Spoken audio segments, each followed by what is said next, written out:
gawa tayo ng tamarind juice. Eto, may tubig na ako dito. Eto yung minatamis na tamarind, na sampalok. Minatamis na sampalok.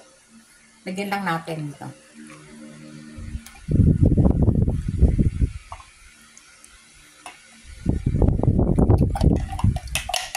Lagyan.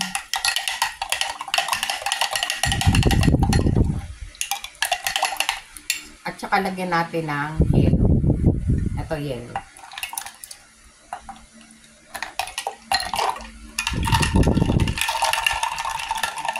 Lagyan natin ng konting sugar.